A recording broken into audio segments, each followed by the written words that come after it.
Steve, I feel like we should change up our intro music on weeks that Penn State loses. It's like when an NFL player gets hurt and Fox plays the sad Fox theme song. There's no victory Mondays for the football team and different intro music for the podcast. Yeah, I think that's what we should do. So my podcast that I'm part of, at least with a part of, is going to suffer. We got to pick good bad music then. Like I don't want to suffer just because the football team struggles. We got to That's pick a fair. good You know what? That's losing fair. song.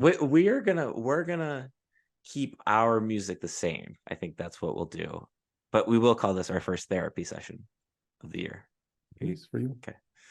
Okay. This is a podcast. It is called Stuff Summers Says with Steve. Steve, we've got a busy show today. We have a Penn State loss to talk about, as we mentioned. We do also have an upcoming Penn State football game. You know, this is how this thing works. Game every weekend. We've got that to talk about. We're also going to sneak in some Big Noon talk a little bit because I think I have some thoughts after experiencing walking by. And I think it seems like people in the college football dumb world, I guess, have some thoughts about it. So we'll get there. But first, Steve, we have big news this week. We have our first ever, what I'm calling an ad. We were promised that we would be sent something if we talked about this on our podcast. So here we go, Steve. We have friends at Death Wish Coffee, which make deliciously very strong coffee. They have partnered with 3 athletes from Penn State, Michigan, and Ohio State. However, here's the plot twist about their NIL deal. One each or 3 each place? Well, I believe it's just one each. Okay. Each. Here's the plot twist about their deal. Instead of being like, it's Drew Aller and he gets a Subaru and or whatever Drew Aller's driving these days, I don't know. We don't know. No one knows who these athletes are. Only the people at Death Wish know who these athletes are because they don't want to get anybody in trouble. Because the NCAA's got dumb rules and says that you can't have more than 3 cups of coffee before a game, which doesn't make any sense because it's performance enhancing, apparently. So they are keeping it anonymous. That is what they want us to tell you. But you should also check out their coffee because it is very good. That being said, Steve, who do you think it is? At least the Penn State player. Who do you think it is? Geez, I hope it's the best player on every team. Let's just pretend it's Marvin Harrison Jr., the Michigan quarterback, and oh God, who's Penn State's best player? Probably I think it's Chop. How about Penn State's best player that might be playing this week? Do we know that? That's fair. Who is that? We'll go with Nicholas Singleton. We'll go with Nicholas Singleton. He looked like he could use a cup of coffee. He was a little stressed out. Not that wasn't going to stress him out, but good, strong Death Wish coffee might just get rid of that angst he was having and make him play better no matter what. Yeah. All right. There we go. Anyways, so that was our first ad read of the podcast. Hope you've been... Steve, did you know that this is our 3rd year anniversary show? I meant to tell you that. Text you that this week. 3 years. No, I don't. No balloons. There's no confetti. This isn't well, like it's not in the budget. It's not in the budget. That's okay. So, all right, 3rd anniversary. That's great. Happy anniversary. We get to talk about it while Bolt is downstairs barking. With the Penn State loss. So let's start there. It's Monday as we record the podcast.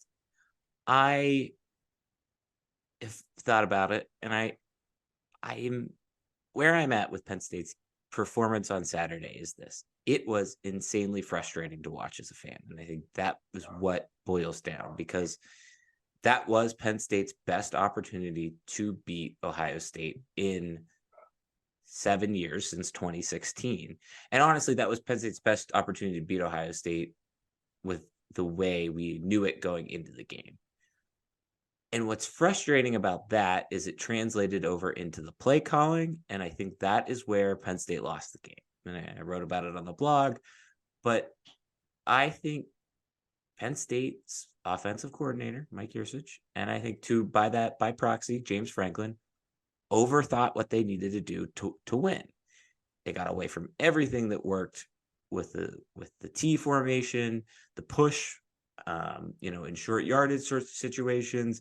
It felt like at times when the running game was working, they would just decidedly throw the ball. When the tight end passing game was working, they get away from that.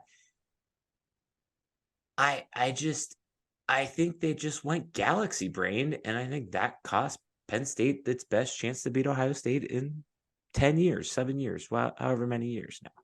I don't know. That's about where I'm at with it. And you sound more optimistic than I am, and you're really disappointed. Like, I thought they were going to win. I thought they were going to win going in. Thought they had a good chance from what I had seen of Ohio State. I thought Ohio State was beatable. I thought Ohio State was beatable Saturday. And I watched it live and didn't go back and watch it again. But when you say they had running plays going and then they had a couple play, but it was just like one play a drive. It wasn't like they ever had a rhythm, right? Like, it wasn't like, it was the second drive of the game when they had 1 for 20, 1 for 12, whatever it was, 1 for 8, and then pass after the runs worked like 3 times in a row, which made no sense, right? I mean, but that's coaching. Like, we've proven we can do this. Now we're going to do something else, which is frustrating as a fan. But the more I thought about it, man, they just couldn't. Ohio State's defense is really good. And Ohio State couldn't do anything either because Penn State's defense was really good, but Ohio State has the receiver. But man, like it just, there was nothing on offense. Like, I didn't feel their best chance of scoring was that turnover that was whistled back. I mean, it just felt like that was the only way they were going to score a touchdown was if the defense did something. I never felt that Penn State's offense was in a position to put a drive together to do something in that game. And I think that was the part that's probably more than frustrating. It might be a stark realization that against a good team, they're still not that good. Yeah, I think that last sentence is important. And that's what I've really been wrestling with this week is like, is this team still good? And I think I'll save that because I do want to come back. It's interesting to hear that you thought Ohio State's defense played well. I haven't had a chance to go back and watch the game yet, but just, being there live, seeing the way the game was going, it felt more of a case of the players and the play calling, primarily the play calling, shooting themselves in the foot. And the image that is burned in my head that probably you didn't see on TV is, for whatever reason, I always pick a few players to watch when they come running out the tunnel to see how they're going to handle the emotion, the stage. And I've been watching Drew Aller this year, and this is dumb, but he came out and it was the most excited I've seen him all season long in terms of his emotion as he was running out onto the field. And it translated over into the play, especially in the first half. He just didn't look settled. He didn't look calm. He looked like he was playing against Ohio State, being an Ohio boy, and probably had a chip on his shoulder because he didn't get recruited there type thing. And to me, what Mike Yursich and James Franklin failed to do was calm him down and put him in a position to calm him down. And I think that's where the shooting on the foot kind of comes into mind for me. I just don't think they made it. He's the smartest quarterback I've ever seen. Like, at least at Penn State, he's the smartest quarterback I've seen in my lifetime, which isn't that many quarterbacks that were very smart. Looking at you, Anthony Morelli. But I don't think I think his brains are A+, and I think his skill is B right now. And I think you got to get it to be balanced. And to do that, you have to coach around that. And I don't think James Franklin or Mike Yursich did a good job of that. And I thought it was interesting then, a couple of people picked up on this on articles I read, but James Franklin kind of alluded that he was disappointed with the play calling. And I think it was Audrey's article this week kind of called it out. Oh, you're an offensive coach, James. Like, what are you doing here? You should be the one in charge. And so that's why I'm so frustrated right now, I think is how I feel. I'll walk down didn't put him in a position to succeed, did a disservice to the quarterback path with you a little bit. I'll keep giving him a grade. I think maturity / inexperience we saw as a C- on Saturday. Like, I think if he wasn't flustered when he made his bad throws, and there were probably 4 or 5, maybe more drops, but there were probably 5 misses. Mm-hmm. Like, I don't know who he was thrown to misses, maybe more. And if those are either immaturity or not dealing with the situation. It's either that or God, he just is going to be bad, and we haven't seen it in the first 6 games. So I don't know that it's that. So I think the moment might have gotten to him a little bit. I think it was Dan Orlovsky who said today or something on one show about they didn't protect him, and he didn't mean the line protect him, which was an issue, but they didn't protect him by putting him in a position to succeed, right? By running the ball a little more, by doing some different things. But I think some of those things were some short passes that we've seen him hit through the first 6 weeks that on Saturday either got dropped or he just missed on. And I think that threw him out of rhythm. Like that, just all of them, like this stuff wasn't working. So yeah, I mean, I think Ohio State's defense is pretty good. So I think they played a role in it and keeping him flustered. Because everybody's adding, well, look at that last drive. He was on it. The game was over. Those kids weren't playing with that intensity. That doesn't mean anything. Those are padding your stats from the Penn State side. Because so what? They weren't going to lose at that point, and they knew it. And you just can't turn that intensity back on again.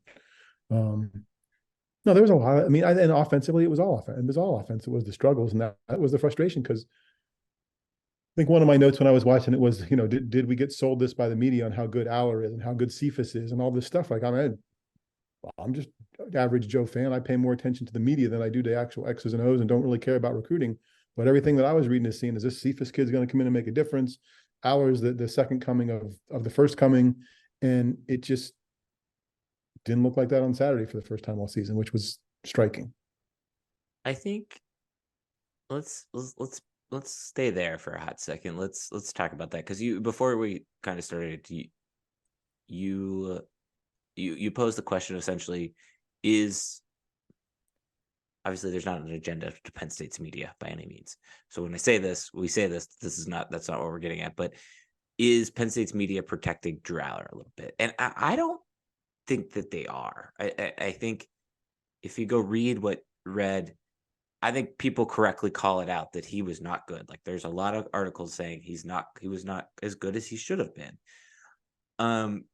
But I do think, particularly at the wide receiver position, yes, we collectively, everybody bought into the hype that we were reading and hearing and seeing about the wide receiver position, especially with Dante Cephas. I think Keandre Lambert-Smith has been very good this year. Like I think he's carried a lot of the weight. I don't know. I think it's difficult because this is Drew Aller's first real loss. This is his first adversity moment. So it's difficult to throw any blame toward him in my mind, because I just go back to the point of, I felt like the coaching staff got too big brained, too galaxy brained to get the job done because of the laundry that they were playing. So I don't think there should be. Well, I think the coaches had on Drew. I don't know if the coaches had it coming is the right word, but the coaches have been responsible for this before, right? So it's here we go again for the media on the James Franklin stuff, which I think is fair, right? I mean, pick your major college coach that couldn't get over the hump and win games, whether it be, John Cooper at Ohio State. It's just, people have seen this before at other programs, and I think the media too has been good to James Franklin throughout this season. I mean, they've been winning it. It's been good. It's been happy. And then when the moment comes and it's not, and he says, well, you saw two really good defense, two great teams out there today, and isn't taking accountability. I think that's when the media is like, don't fib to us. Like, just say it's my fault, right? And I think they want to hear that, and I think the fans kind of want to hear that. I don't know that it makes the natives any less restless, but it does go to accountability, because to Drew Aller's credit, they trot the 19-year-old out there and he says he sucked, and he says, because I sucked, and he's tearful and adamant and worried about his teammates in the future and letting them down. That plays pretty well. That's what you want from the guy behind center. That's what the quarterback one's supposed to do. So yeah, maybe it is more a case of, and the money's the other thing, right? I mean, and you can't beat around that with the coaches anymore. Obviously, it's the money of, we could probably find somebody, fans thinking we could find somebody that could win all the games but two, and not pay him as much as we're paying Coach Franklin, right? Like that's an underlying current with everything else. And it's just, it all gets muddied in there, and it blew up on Saturday and is going to fester for the next 2 weeks, 3 weeks till they play Michigan, because that's the next game that matters. Right. Well, and we talked about this a little bit even before the game. If Penn State, we were both pretty optimistic about the game, but had Penn State end up losing, which they did, there was going to be a sense of sky falling. For me, it weirdly felt a little different. Like I don't know. I think people were so frustrated, like myself included. People were so frustrated with Mike Yurcich that it kind of kept James Franklin off the hook a little bit. Like I don't know. I also keep going back to the. How many offensive coordinators has this been that have been to the Ohio State losses? This is 5. Audrey wrote about it today. So it was 10 years. It's 10 years of James Franklin, 5 different offensive coordinators. Okay. That's and I think that's where it is fair to. It is. I don't think that James Franklin should be fired on the hot seat, anything like that. I don't.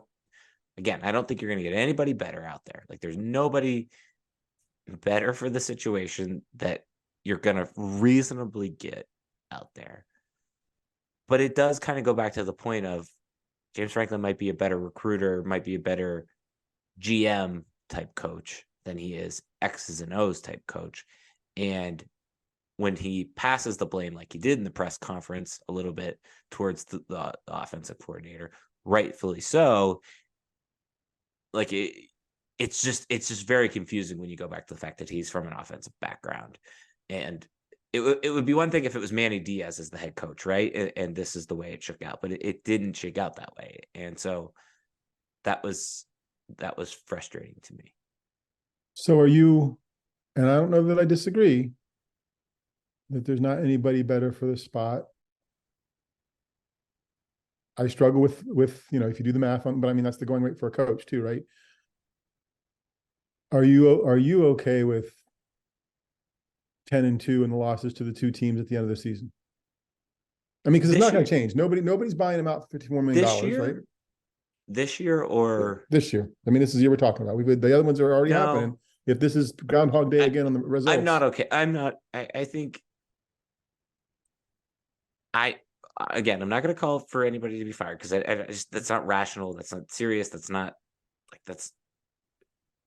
you're not thinking it through logically. You don't, if you're calling for that, you don't have all the facts in front of you in terms of contract and what it's really going to cost you, and knowing that Penn State doesn't have oil money boosters, that type of thing. But we're turning on the stove if he loses to Michigan. Like, you know what I'm saying? Like, like, okay, like you blew your last chance. Like, if he loses to Michigan, you blew the last chance at making the 14 playoff. That would be forever your legacy. You never made the 14 playoff, even though you had talented rosters, maybe one of the best defenses in recent college football years. And we're always going to be like, well, he never made the 14 playoff. So if he misses the 12-team playoff next year, then we've got a real problem. Like, then we're going to start having that conversation, because that 2 burners then. Yeah, 2 burners then. Because, but I think like ultimately, like that is where, like, it's a failure, and I've said this plenty of times on this podcast. It is a failure if Penn State doesn't make the 12-team playoff every single year, because right now Penn State is a top 15 program and should slide into that top 10 program. They are not beating Michigan and Ohio State right now. Therefore, they're not a top 4 program. It is frustrating as a fan to watch, but I think that's kind of the reality that you have to accept. But going back to the defense, going back to the quarterback, going back to, I think the tight ends are much better than people want to recognize or give credit for. You are slipping away. You're letting things go to waste this year if James Franklin doesn't make the playoff this year, or at minimum doesn't beat Michigan, I think is the way I look at it. Okay. Did that answer your question? Yeah. I mean, I thought they were better positioned to beat Ohio State than Michigan from what I've seen. So that'll be the interesting part. Yeah. Let's get into the optimism, and then we'll get into Big Noon. Optimism towards the program. Might I start talking from the optimism part of the program? Oh, I think this is the part where you usually shut up. Like you Okay, usually just cool. That's what I'm saying. you just roll I'm your eyes. unfamiliar with that territory. Yeah. Okay. Okay. Here, let me. I promised at some point I would be optimistic, Darian, about Penn State losing, and I think that is it, we hit on it there a little bit, but the season is not over. Like there are still 5 games left to be played, and one of those is one of the games that we all collectively made a deal with the Penn State Devil this year that there are 2 games that really matter. And the first one is Ohio State and the second one is Michigan. You lose one of them, that's fine. You just got to make up for it. And I go back to the fact, not saying that Penn State's going to necessarily win or anything like that, but I go back to the fact that that defense allowed 20 points to a very talented Ohio State team. A generational wide receiver. I don't think like he had a great game statistically. He just took advantage of the very little mistakes, and that's what happened. Like I think Penn State's defense played one of its best games of the year. That goal line stand, we were talking about it forever. If Penn State goes on to win, if there isn't that holding penalty, who knows? I genuinely believe that Penn State probably wins the game if they take a lead at any point on Saturday. That's quite fair. And that's why I keep being like, okay, like this sucks right now. But again, going back to our theme this year, I feel like we should do this every year, have a theme word. This year's theme word is patience. And just see how it plays out. Like, just see how it plays out. Like I said, we can have a conversation. We can have the conversation. We will have the conversation if Penn State loses to Michigan. So pitchforks and torches away for now. Yeah, like that game's at home. I don't think Michigan's really been tested by anyone, and they're not going to get a curveball. Like they're just not. And so when that first curveball comes pretty late in the season, how are they going to handle it? And I think there's a defense that can supply that curveball. It's going to be Penn State's defense. It is also on the offense to not be galaxy brained and overthink things. But then also, there are still 2 games in between them. Now, one of them's Indiana, the other one's Maryland, which kind of makes me lose a little bit of sleep, but not. I was going to say, did Saturday's performance at all bring Maryland back into play for you in terms of like a little bit? Like if Okay. if it was at a 10% worry, it's a 15% worry. Okay. If that makes sense. So there's my optimism for they feel. Well, and you got to have optimism about this Saturday, right? Like, yeah, they win this Saturday. They're going to beat Indiana. Would hate to be a Hoosier. It's your bad week to be a Hoosier because you're probably going to be a punching bag. And I'm interested to see the response from this team. Let's save that. Let's save that for a hot second. Let's focus in on Big Noon. You watched a little bit of Big Noon before the game. This is now what, season 3 of Big Noon Kickoff, right? Maybe 5. I don't know, maybe because they did a short season, a couple seasons. This is like the 12th visit to Ohio Stadium. So yeah. Does it feel any better? Do you like it any better? No. Well, here's the thing. At halftime, when they had the game, I thought Leinart and Brady Quinn were very honest in their assessment of the Penn State offense and very fair. It's just hard to trust. I don't think Fox during the games. I mean, I think Gus Johnson's there to entertain and whatever else. I don't think, and he sounded a little more Ohio State-y than he sounded like he always does. But Urban Meyer is just hard to trust, and Matt Leinart is just hard to trust. Like there's just question stuff. Can I ask a question? Mm-hmm. Why is Matt Leinart hard to trust? Because I've heard this from a lot of people. I don't. He comes off as frat boy USC, right? Okay. Bush push, right? Like I think that just lingers with him, right? Okay. Yeah, it's just not as enjoyable for me. And I know that the Athletic did a poll, was it last week, about game day, and I get Pat McAfee's polarizing, but my God, Pat McAfee's out there handing out his own money. Like, here, kid, make a field goal, I'll give you $65,000. That's great. It's honest, it's endearing. He's a shill. He's playing to the crowd. That's fine. Like, if he'd have been at Penn State, he'd have probably picked Penn State to win and let a couple We Are chants. He was at Ohio and did the whole OH stuff and played along with the crowd. So I get that. He's a carnival barker who actually seems genuine. Like I know he's up and up a level. I don't know that I just trust the Big Noon guys.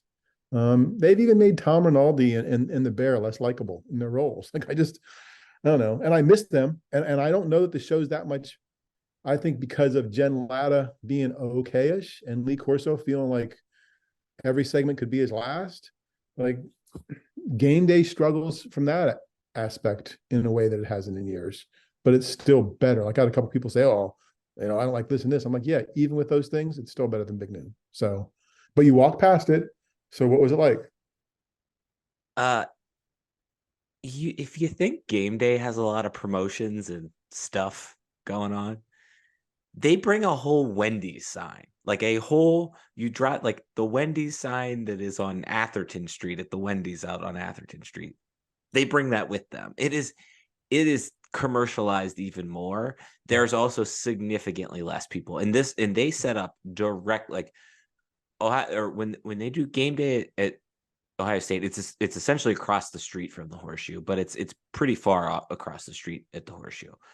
Game day was, or I'm sorry, Big Noon was touching the stadium close. Mhm.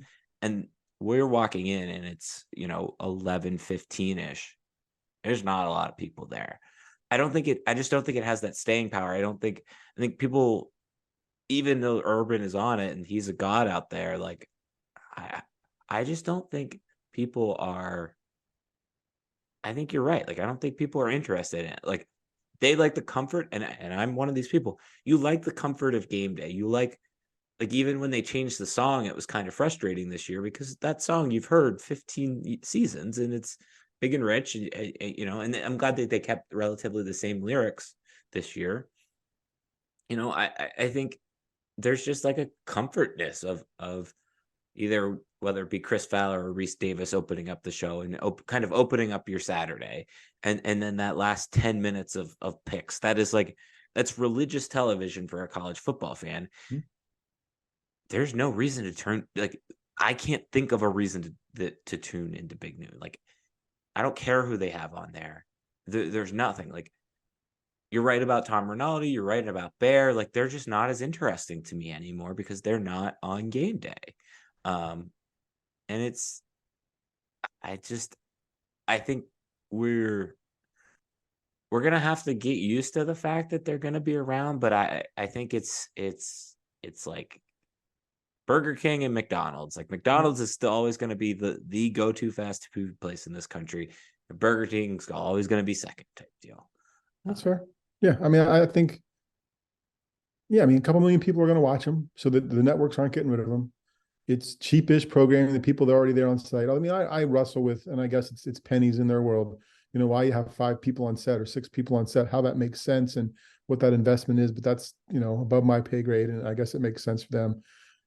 But yeah, game day is a cultural touchstone. It has been around for your entire lifetime.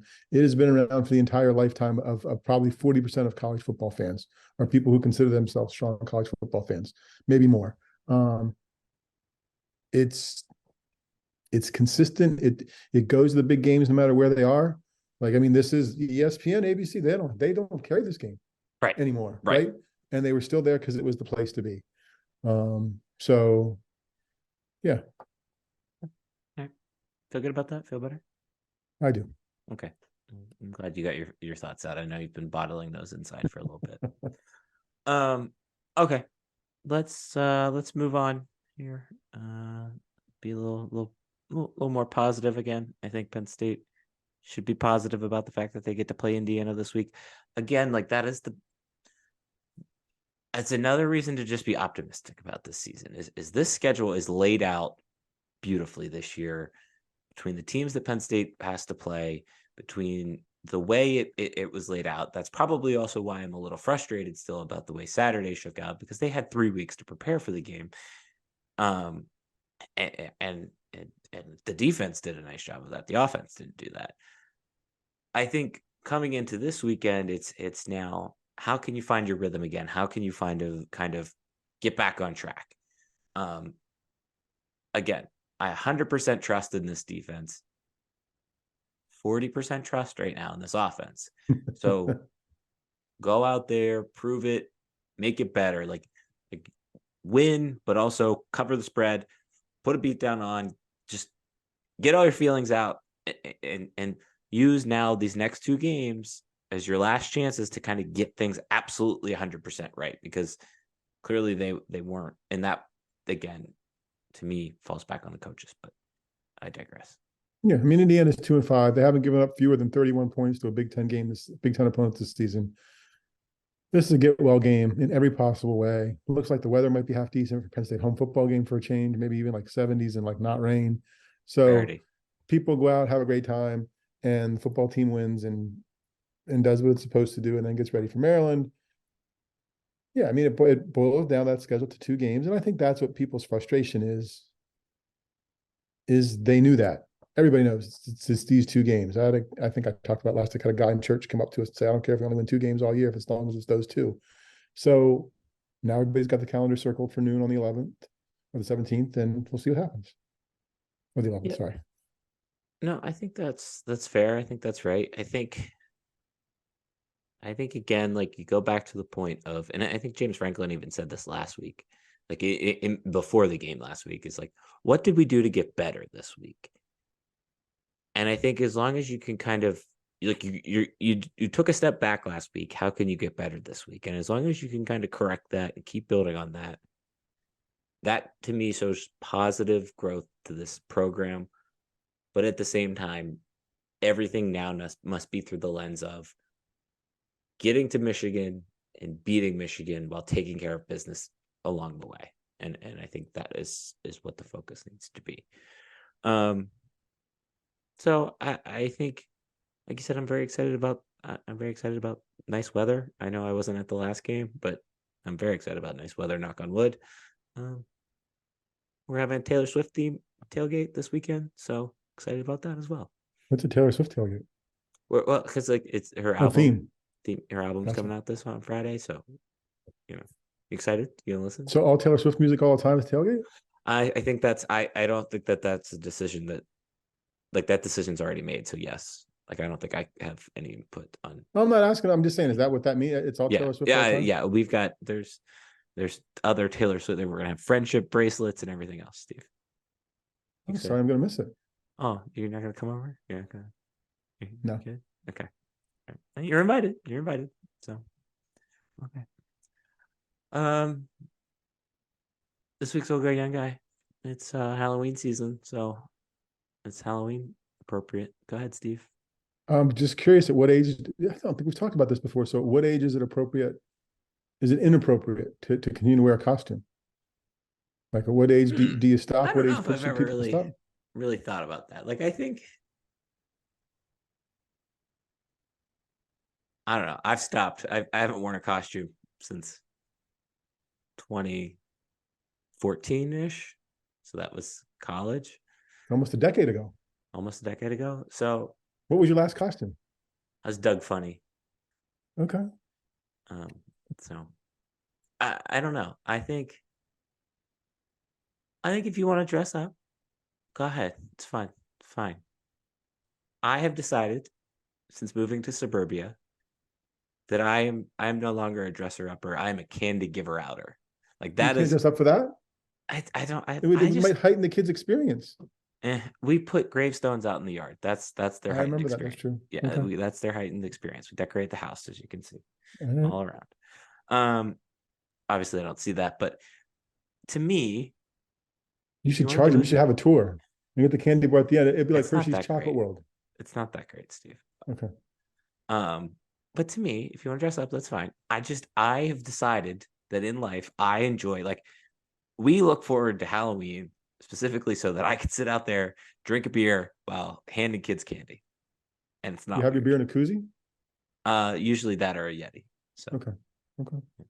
So that's good call. When's the last time Steve dressed up for Halloween? It's been a while. Well, no, it's been 5 or 6 years. I dressed up as a hunter, and Susan was a deer, and I wore an old hunting vest that had my license on it, and a kid at the party tapped me on the back of the shoulder and said, "When was the last time you were hunting? What is this thing on your back?" I'm like, "It's my hunting license." He's like, "When was the last time you were hunting?" I'm like, 20 years ago. He's like, I was wondering because this is an antique license. Like they don't make them this way anymore. So that was like 5 or 6 years ago. And about this time, a week out from handing candy, I'm like, you know what? Put a costume on when you handed out candy. That'd be kind of cool. And it sounds cool now, but then stuff's going to come up and there's going to be effort to put involved. And it's just going to end up being going into the doorbell, no costume. So you're just let's go for it. You just want to. Would you say? I'm sorry. You just want to hand out the candy. That's all you want to do. Do you like that? Yeah. We can sit. Maybe we'll sit in the porch. Depends on the weather. Do you get a lot of kids? Because you're We kind got of like 40 some last year. okay. That's a respectable number. It was decent. And then, then COVID. Well, so 2 years ago during COVID, right? They still had Halloween, like it was 2020 with Peter now. So I took like the bucket of the tractor and like put it up and put all the candy bars in there. And we like sat away. And when they came up with like the candies, I'm like, dang, like keep your distance for people. So that was kind of fun. But we'll play spooky music. I think I have a CD somewhere, or Sirius XM has a channel, right? So we'll pump that outside and play spooky music and just hand out stuff. So yeah, but probably not a costume. I'm thinking about it now, but be too much work and I'll probably fess. So that's good. That's good. I'm glad we're on the same page there. But again, if you want to dress up, it's fine. Great. Have fun. All right. Anything else for this week's podcast? No, looking forward. I hope you're looking forward to a game on Saturday. We're going to win. Optimism, sunshine, and a win. I was just going to ask, do you feel better? You feel better you got this out on our therapy session? I felt that way all the time because the team doesn't really affect me, but yes. He says that like he wasn't grumpy on. No, I go to really grumpy old man, and I'm now at the point where they're getting paid to do this. Like they're getting paid to do this. Like that's where I go. There it is. It used to be we should take their scholarship away. Now it's like they're getting the scholarship and this. Oh, this is frustrating. So yeah, that's what happens to me. Okay. All right. Well, it's about the experience, Steve. It's about the experience. There you go. It was definitely an experience. It was an experience. Okay. All right. Normal stuff on the blog coming at various points this week. Steve might have something. I will have something. Let's see what else is going on. That's about it. If you could give us 5 stars, thumbs up, that would be very appreciative. Subscribe somewhere in that general vicinity if you're watching us on YouTube. We have a website. It's called stuffsummersays.com. On that website, there's a part called With Steve. Steve's got an email. It's Steve at stuffsummersays.com. I've got one. It's Darian at stuffsummersays.com. We've also got I already said the website. We've got a newsletter. You can sign up for that. While you're there, you can also buy some stuff. Might drop some winter related stuff as we get a little colder. Do you know what would go with winter related? Go ahead. Go ahead. Do you know what would go with winter related stuff? What? A nice hot cup of coffee. Oh, there we go. We're hitting the ad again. There we go. Yes. Death Wish coffee, baby. Yeah. So we are owed Death Wish coffee now. That's all I had to say about that. I forgot to ask, did your limited edition stuff come? I believe I have a limited edition. I'm not wearing it. I'll wear it for the next home game. Have you worn it yet? I put it on. It's nice. It's very comfortable. I wore mine this weekend and I'm very pleased. So yep, I'll wear it for the next home game. So okay. Other than that, we've got Twitter handles. Mine is at Stuff Summer Says. Steve's is at Steve Samsel. All right. We'll talk to you next week. Goodbye.